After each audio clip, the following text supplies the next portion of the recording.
Hoy tenemos el privilegio de conversar con un invitado muy especial, el doctor Pedro Francisco Carmona Estanga, figura clave de la historia reciente de Venezuela, economista, académico y conocedor profundo de la realidad nacional e internacional en el caso de Venezuela. Doctor, me han comentado que usted es también un apasionado piloto de aviación. Así que con su permiso, hoy me gustaría que despeguemos juntos en una entrevista como si fuese un vuelo de altura para sobrevolar estos temas de relevancia y sobre todo aprovechar ese conocimiento amplio que usted tiene sobre temas muy importantes y sobre todo el futuro de Venezuela. Entonces, quiero invitarles a todos para que se preparen y empecemos este vuelo juntos con esta reflexión que nos invita. Bienvenido, doctor. Bienvenido a bordo y bueno, y espero que esté usted también listo. Bueno, muchas gracias, Roberto, por la invitación. Con el mayor gusto poder conversar sobre temas que a todos nos preocupan, como es la realidad nacional, la realidad de nuestra sufrida patria, ¿no? Que lleva ya tantos años de problemas, de vaivenes, de sufrimientos, en fin. Y desde luego, con la altura necesaria para Bueno, a mí me justamente. comentaron que usted es muy buen piloto. Sí, sí, fui durante 26 años piloto privado y fue mi hobby, fue mi pasión y la verdad es que lo disfruté enormemente, sobre todo estando no solo en Venezuela con el Caribe al frente, sino también que en la época en que estuve destacado en Lima, en Perú, en funciones pues diplomáticas. Desde allí también operé y disfruté mucho pues de lo que podía significar pues nuevos horizontes, ¿no? Pues bueno, yo trataré de no de esquivar un poco las nubes para que tengamos un vuelo placentero durante Vámonos, esta conversación. encantado. Doctor, en Venezuela o Venezuela atraviesa una situación marcada por la incertidumbre, la inestabilidad, el desasosiego, problemas económicos y muchos ciudadanos sienten que el país se mantiene en un ciclo de estancamiento sin dirección clara. Desde su perspectiva, ¿cómo describe el momento actual de Venezuela en términos políticos, sociales? ¿Estamos en una fase de transición, estancamiento o involución? ¿Qué es para usted lo que estamos viviendo actualmente? Sin duda una etapa extremadamente compleja, ¿no? Primero por lo que ha ocurrido a lo largo de estos ya 26 años del régimen de Chávez y Maduro, muy acentuado, digamos, en estos 12 años que ya lleva Maduro en el poder, en la medida pues en que los problemas económicos, por un lado, se agudizan, es decir, toda, digamos, la destrucción del aparato productivo nacional, incluyendo la industria petrolera, que es uno de los hechos más inexplicables e injustificables, que la gallina de los huevos de oro, es decir, las joyas de la corona, PDVSA y la industria petrolera, hayan sido sacrificadas en la forma como ha ocurrido a lo largo de este periodo. De esa manera, no solo, digamos, PDVSA, la industria petrolera, sino también toda la red correspondiente a empresas de la iniciativa privada se han visto muy golpeadas. Yo fui, antes de ser presidente de Fedecámaras, fui presidente de la Confederación de Industriales de Venezuela con Industria. En aquella época, 95-97, que me tocó esa función, eran unas 14.000 empresas industriales solamente, productivas. Con las expropiaciones, con el clima desfavorable a la inversión, tan solo sobreviven unas, el 20% aproximadamente del número de empresas que existían, pero trabajando en condiciones difíciles, no hay duda, es decir, a baja capacidad o, digamos, sorteando muchísimas dificultades, producto pues de un enfoque socialista, estatista, que expropió más de 1.500 empresas, muchas de las cuales están inoperativas, es decir, se expropiaron o incautaron a veces unidades productivas importantes, incluyendo también el sector agropecuario y el sector industrial. De manera que uno de los problemas más graves que confronta el país y retos hacia futuro es reactivar, recuperar el aparato productivo afectado, golpeado, como decía, pues en su esencia. Y por otra parte, también a nivel macroeconómico, son muchas las distorsiones que hoy vive, o a lo largo de estos años, ha vivido la economía venezolana. Entre ellos, alta inflación, por otra parte, desinversión y, sobre todo, yo diría, el error que se ha cometido de colocar al Banco Central de Venezuela como financiador del gasto público. Es decir, emitiendo dinero inorgánico, no respaldado, digamos, con eh, no solo las reservas, sino también con bienes y servicios producidos en el país, con lo cual ese es el alimento principal de una inflación elevada, que es a la vez el peor, digamos, castigo, el peor precio que tienen que pagar los venezolanos. Y estos desfases cambiarios, como los que estamos viendo en el momento actual, en donde nuevamente se ha abierto una brecha entre el dólar oficial y el dólar paralelo, creando muchas distorsiones y muchas veces también fuente de negociados y de corrupción que en nada benefician al país. Doctor, una de las preguntas que en sí siempre me hago, ¿no? Por ver tanta complejidad desde el punto de vista político y todos los rincones del país hay mucha desconfianza sobre todo en tratar de buscar soluciones y sobre todo en los actores políticos, incluso dentro de la oposición. Esto ha debilitado la cohesión ciudadana y las posibilidades de lograr un cambio real, porque es obvio, cuando no hay una confianza en el pueblo, en la sociedad, en el transeúnte, en esas personas de a pie, sobre los actores políticos principales, pues bueno, se genera mucha desconfianza y pues pasan lo que en este momento está pasando en Venezuela. Hay un cansancio ya de participación política.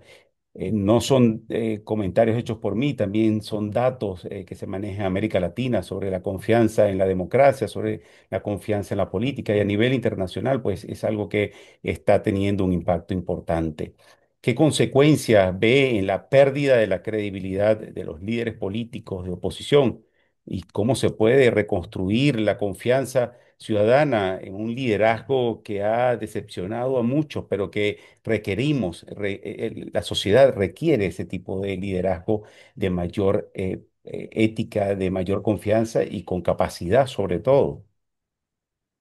Sí, antes me referí, la primera pregunta, pues a algunos aspectos económicos que son fundamentales, pero en la parte política, efectivamente el país está sumido en una etapa tremendamente difícil, compleja, en la medida pues en que el juego de las instituciones democráticas y del sistema electoral no solo no ha funcionado, sino que ha sido de alguna manera secuestrado políticamente.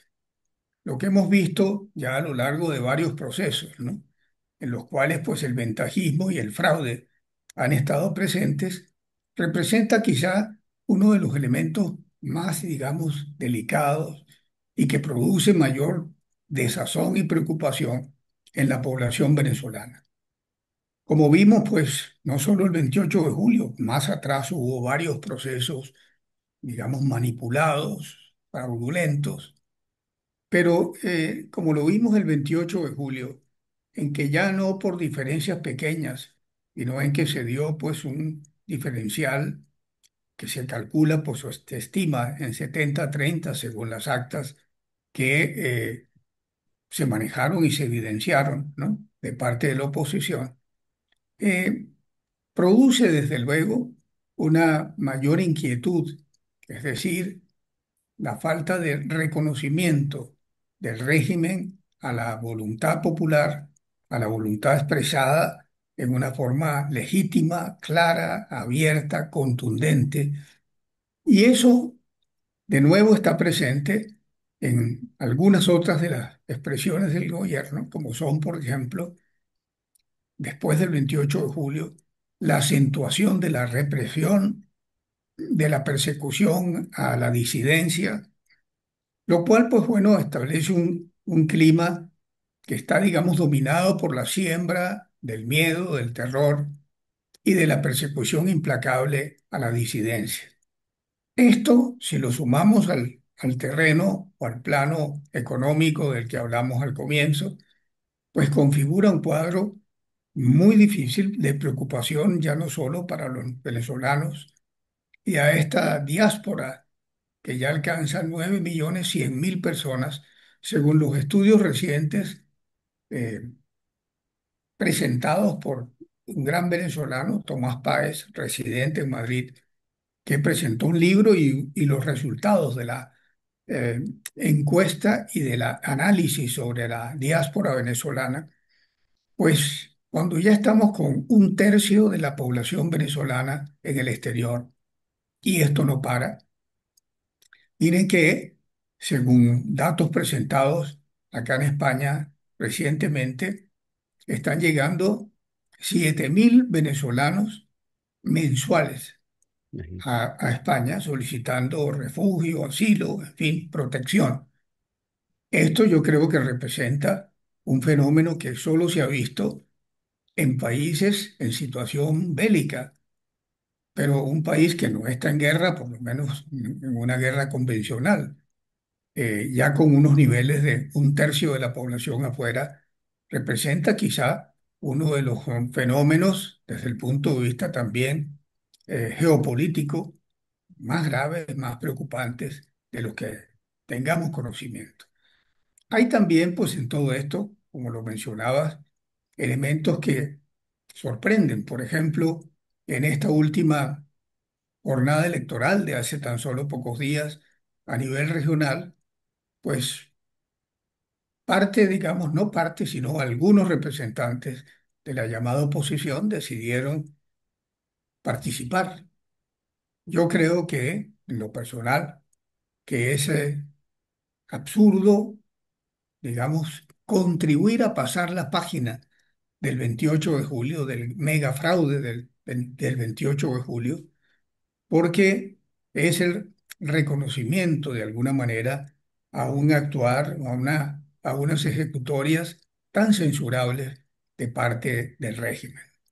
Hay allí entonces puntos pues que confluyen y donde en lo personal pues cuestiono la posición de algunos pues pseudo opositores que decidieron presentarse y legitimar un proceso del cual apenas, digamos, algunas victorias pírricas lograron de colocar pues unos pocos diputados, algunos de ellos a dedo, para hacer ver pues que ese proceso había tenido algún grado de legitimidad, cuando en realidad significó más bien el hecho de que 85% se haya abstenido, una muestra clara de una protesta pacífica frente pues a la posición asumida por el gobierno de precipitar ese proceso electoral sin haber cerrado el tema fraudulento del 28 de julio.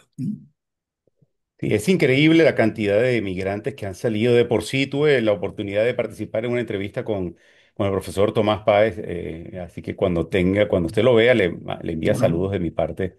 Em, ¿Verdad?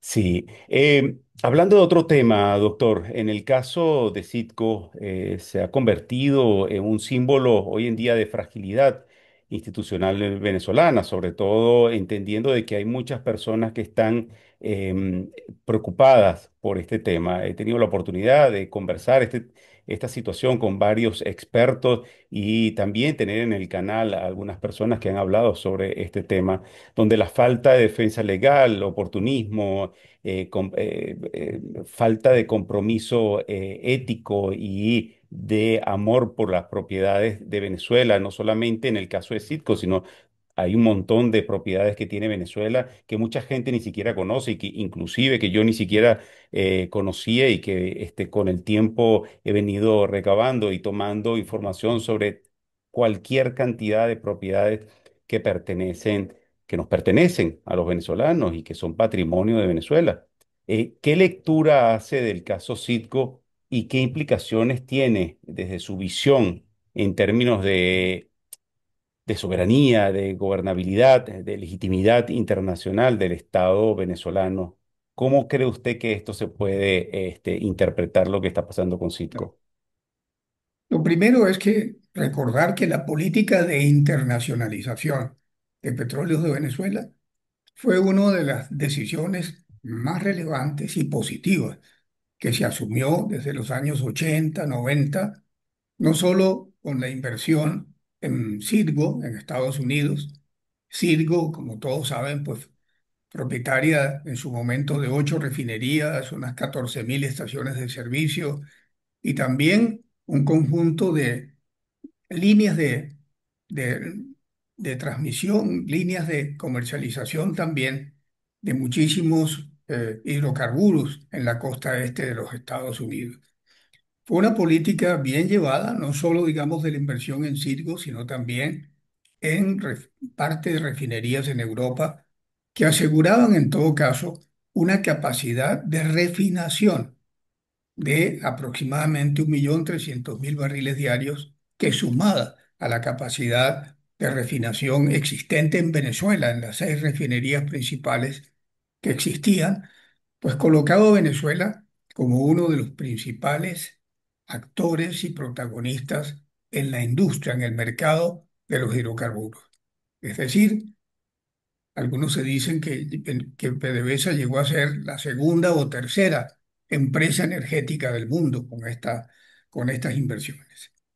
A la llegada entonces de Chávez al poder, se decidió entonces alterar ese rumbo, es decir, la venta de muchos activos en Europa, etcétera, y de parte de los activos de Cirgo, pero se cometió también el error de desconocer muchos de los contratos que existían de parte de empresas como ConocoPhillips, en su momento ExxonMobil o Crystalex, la empresa canadiense, etcétera, y ese conjunto de acreedores que, digamos, no vieron satisfecha la modalidad de una expropiación y de un pago debido por, digamos, la actividad y activos que tenían, pues son los que se encargaron de demandar al Estado venezolano por sumas que son verdaderamente increíbles, cuantiosas, y que colocan entonces a Cirgo en una posición de alto peligro de perderse. Si no hubiese sido por una postura prudente de los Estados Unidos de impedir, digamos, la ejecución de parte de los acreedores en distintos momentos en la administración anterior, es decir, durante varios años y todavía en el momento actual, pues ya Citgo habría sido pues ejecutada, embargada por los acreedores. Para mí este es un elemento de preocupación muy grave porque, repito, este era el principal de los activos de Venezuela en el exterior y está a punto de perderse. Ojalá, dependiendo si en Venezuela pudiera materializarse el cambio, podría haber ahí soluciones más fáciles para enfrentar las demandas de los acreedores, como por ejemplo restituir la operación de parte de empresas como ConocoPhillips en, digamos, la actividad que realizaba al momento, pues, de esa expropiación, entre comillas, ¿no? Doctor, no todos los temas o no todas las propiedades de Venezuela se miden en términos de infraestructura. Hay algunos que se miden en términos de extensión, como es el caso del Esequibo, que ha pasado de la disputa ya a convertirse en un foco posible de conflicto y de tener ciertas repercusiones a nivel internacional. Se mezcla ese nacionalismo con legalidad, pero también con una notable instrumentalización política. Se utiliza de uno de una forma y de los otros de otra. ¿Cómo analiza usted el manejo actual del conflicto por el Esequibo? ¿Es este un tema verdaderamente de defensa territorial o se está utilizando para distracción política? El punto de partida, digamos, es reconocer que Venezuela en su momento perdió parte de ese territorio como consecuencia pues de un laudo arbitral que fue totalmente espurio y legítimo en la medida en que no hubo en ese laudo ningún representante de los intereses venezolanos, recordando pues cómo fue, quedó constituido pues ese mecanismo en el momento en que Venezuela fue despojada pues de casi 160.000 kilómetros cuadrados en la Guayana Esequiba, ¿no? Pero la conducción que se hizo durante de la democracia en Venezuela sí fue, digamos, la correcta, todo lo que condujo inclusive a los acuerdos de Ginebra y a la mediación de las Naciones Unidas en búsqueda de una solución pacífica estaban correctamente encaminadas hasta tratar de llegar a una solución que respondiera también a los legítimos intereses de Venezuela. Pero durante el gobierno de Chávez, hay que recordar, por, digamos, más que mediación, por una recomendación de Fidel Castro, se le dijo a Chávez, deje el tema del Esequibo enfriar. Usted necesita el apoyo de las islas del Caribe, del CARICOM, y esto sería pues un elemento de perturbación en los votos que necesitará, sea en el seno de la OEA o en otras instancias internacionales. Y así ocurrió.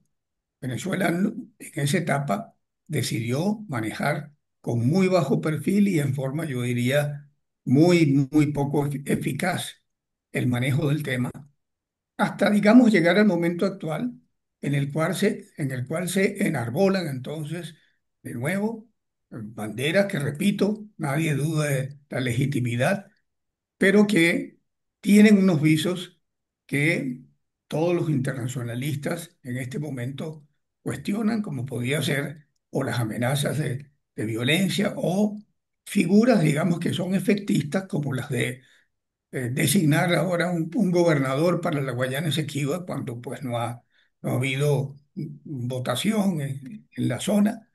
De manera pues que creo que ha sido un cúmulo de errores u omisiones que ahora se convierten en una bandera política para tratar de generar sentimientos nacionales que sean, digamos, aprovechados o de beneficio del gobierno.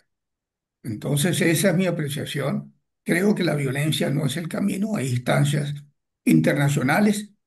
Venezuela había siempre señalado que la solución debía ser por algún acuerdo bilateral, pero el hecho es que hoy se encuentra en la instancia internacional de la Corte Internacional de Justicia, ¿no? ¿Qué hubiese hecho usted con respecto al Esequibo? ¿Cuáles hubiesen sido las decisiones que usted hubiese tomado con respecto al Esequibo?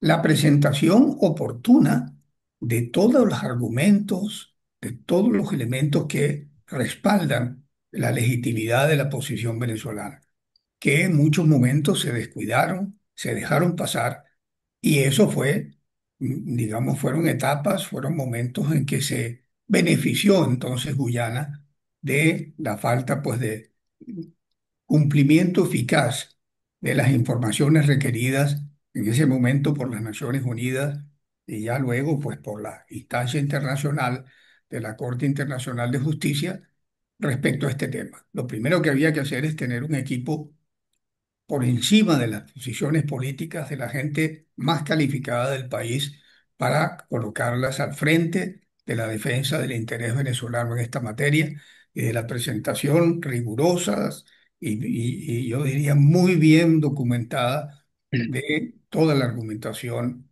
y de la reclamación venezolana. En su materia, desde el punto de vista económico, y bueno, después de haber pasado algunos años en Fedecámara, Quisiera preguntarle sobre y hablar un poco sobre el futuro de Venezuela, en las implicaciones de necesariamente de pensar y cómo reactivar la economía devastada sin instituciones sólidas ni confianza de inversión. Es bastante difícil poder llegar a fondos que sean necesarios para poder cubrir aquellos espacios de desarrollo y de crecimiento económico. ¿Qué modelo económico cree que podríamos servir para que esa Venezuela, esa reconstrucción de Venezuela se haga realidad? ¿Y cuál sería el rol del sector privado y qué forma debería tener en consideración para tratar de hacerlo de una forma muy adecuada a las necesidades que hoy en día se requieren? ¿Cómo lo haría usted? Obviamente que el modelo socialista ha fracasado, ¿no? No ha generado confianza, como decía anteriormente, la incautación o expropiación masiva de empresas en el área de bienes, de servicios, pues ha colocado prácticamente a un cúmulo de empresas en una especie ya de cementerio de empresas quebradas o cerradas. Entonces, lo primero es claramente la necesidad de un cambio de modelo, un cambio de modelo en donde se genere confianza en la inversión.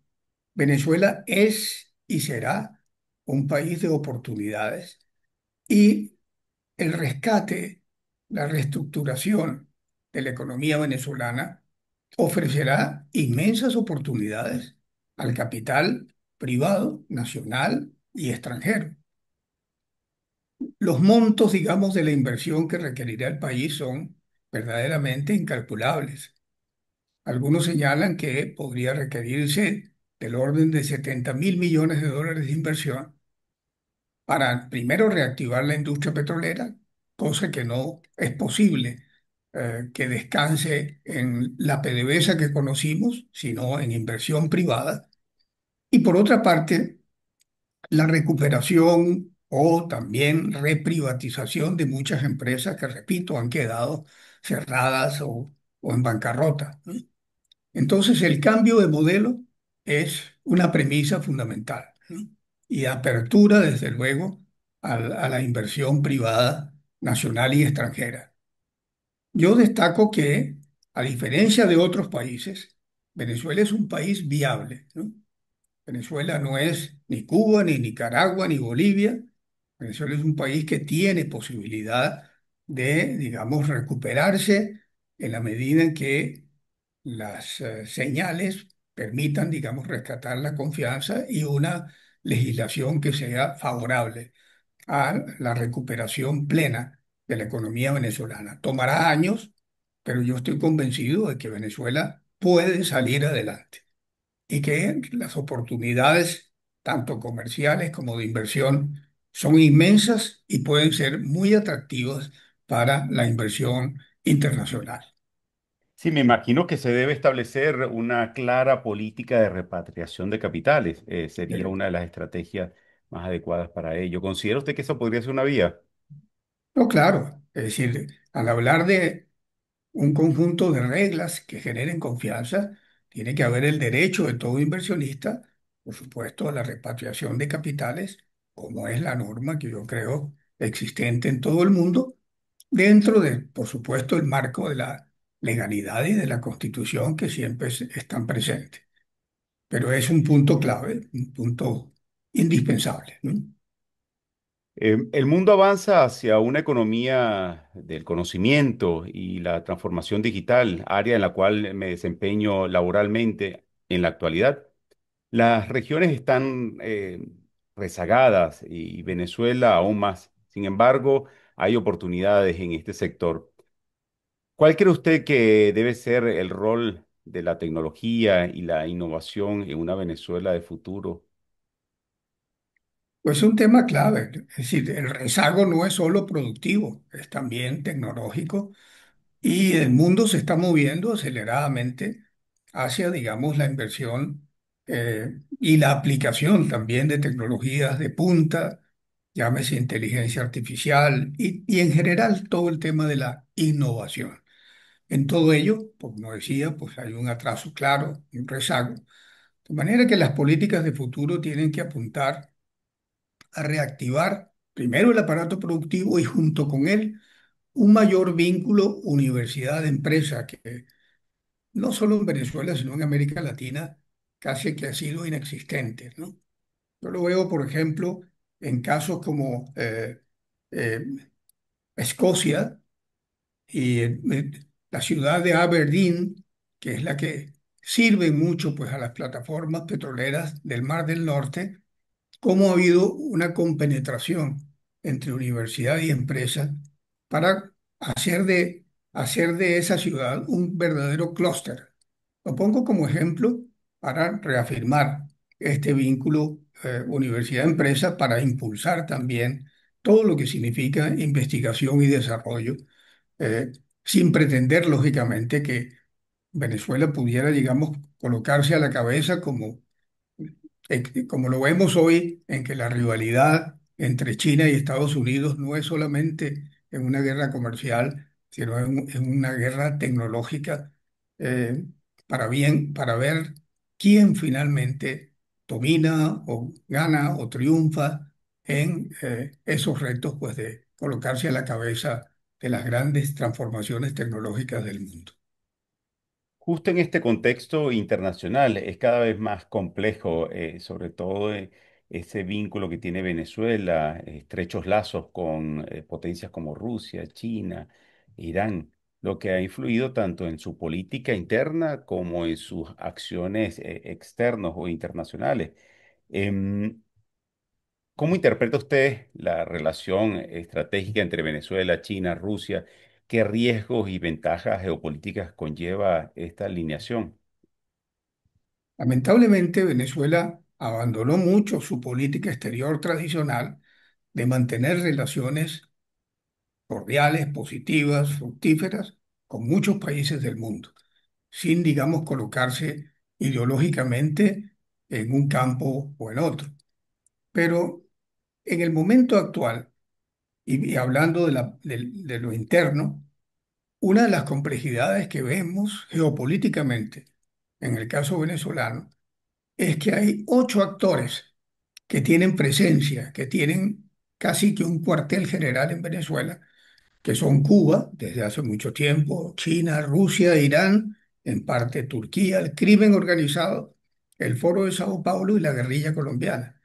Y esos 8 actores tienen interés en que Maduro permanezca en el poder porque, por supuesto, han recibido muchísimos privilegios y porque, repito, han conseguido allí un cuartel general, una base operacional estratégica y fundamental.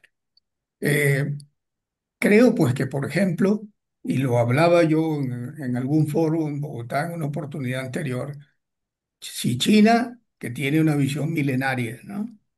De largo plazo, eh, tuviese pues una mayor claridad en el momento actual, no debería comprometerse con un régimen que no sabemos cuánto durará, pero que puede estar de paso, porque la relación China-Venezuela tendrá que hacerse sobre una base positiva, fructífera, de mutua conveniencia. Y con respecto al caso de los vínculos con Irán y yo diría pues que en el ámbito latinoamericano, en este triángulo del mal, pues no han hecho sino desprestigiar y generar una enorme desconfianza en la situación venezolana. Hay allí pues mucho para recomponer en materia de política exterior, sabiendo que, por supuesto, Estados Unidos es un vecino prácticamente con el cual deberá haber una buena relación y que en este momento pues trata de jugar un papel importante en estimular que haya pues una transición democrática en el país, entre otras pues con el tema de las sanciones pues que está aplicando, que no digo que se justifiquen o no, porque es un tema de gran debate, pero que constituye una respuesta al desconocimiento que ha hecho el gobierno de los acuerdos de México, del acuerdo de Barbados, de los de República Dominicana, respecto a ofrecer las condiciones necesarias para una transición democrática en el país. ¿Qué cree usted que pueda en sí generar alguna transición en Venezuela? No creo que sea posible ni conveniente pensar en una intervención militar, como creen algunos de los Sí. Estados Unidos en Venezuela. Y Mm. yo creo que los organismos de seguridad y defensa descartan esa posibilidad, porque no van a mandar soldados, en fin, a morir en territorio venezolano si los venezolanos no hacemos lo necesario para asegurar el cambio que la gran mayoría del país desea, anhela. 85% del país es partidaria de un cambio político en el país y así lo ha expresado electoralmente. Pero lo que sí es necesario para garantizar ese cambio es la conjunción de esfuerzos. El interno, a pesar pues de esta política de siembra de terror que de alguna manera desmoviliza, atemoriza a la población. Y en segundo lugar, la combinación con factores de presión externa, ¿no? De manera que solo mediante una combinación de estos factores quizá se logre ese deseado cambio, esa deseada transición democrática en el país.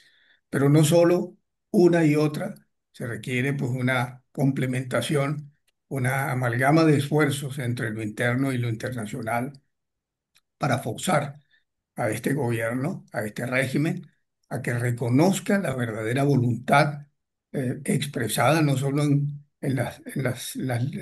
los comicios del 28 de julio, sino también en esta ausencia total en las mesas electorales del pasado mayo, ¿no? Sí, bueno, Venezuela ha vivido múltiples transiciones frustradas. Sin embargo, el anhelo de cambiar sigue vivo en buena parte de la población venezolana. Es bastante claro. Eh, ¿Qué escenario vislumbra usted para Venezuela para los próximos 5 años? Claro, espero que mucho antes de 5 años se produzca el cambio deseado, porque es, repito, una expresión legítima y de mucha convicción de la mayoría de la población venezolana. Eh, ¿Cuándo se podría, digamos, materializar? No tenemos, pues, desde luego, una perspectiva clara, pero lo que sí creo que es una realidad de la cual todo el mundo está convencido es que frente a las actitudes del régimen de aferrarse al poder, con todo, sin límites, y de perseguir en la forma implacable que lo está haciendo a la disidencia, pues no será por un camino de simplemente de un cumplimiento electoral que se vaya a dar pues la salida, sino a través de una fuerte presión que tiene que venir de la combinación de estas dos vías, de lo internacional y de lo interno, ¿no? Sí. Su respuesta me genera una pregunta. ¿Hay espacios para una salida democrática o debemos prepararnos para un ciclo prolongado de incertidumbre? ¿Qué cree usted que sea lo que va a venir? Pues mire, el desgaste, la debilidad, el fracaso del gobierno, pues hace insostenible la situación por un largo tiempo.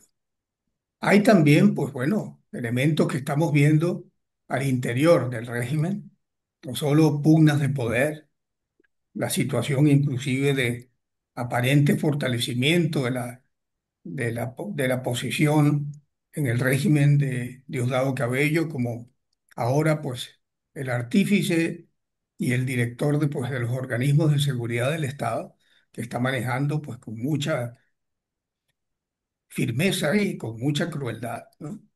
Entonces, en ese contexto, es claro pues que hay una debilidad, hay realmente una situación de ilegitimidad, hay un reconocimiento del mundo que ha habido elementos de usurpación del poder, pero de allí tiene que producirse justamente las estrategias que conduzcan a la salida, que son las que están, pienso, en pleno proceso de análisis y de gestación, ¿no? Eh, Doctor, hemos sobrevolado en sí sobre varios retos que usted bien claramente nos ha mencionado y el aterrizaje de soluciones termina siendo bastante complejo, pero también recordar lo valioso que sigue vivo en nuestro país, que mantiene nuestro país. ¿Qué es para usted lo más hermoso que aún conserva Venezuela y qué debemos preservar y recuperar por parte de la esencia de su reconstrucción, sobre todo para los jóvenes que en algún momento estarán esperando también ver esa Venezuela que nosotros conocimos? No es solo, digamos, el país hermoso que tenemos, ¿no?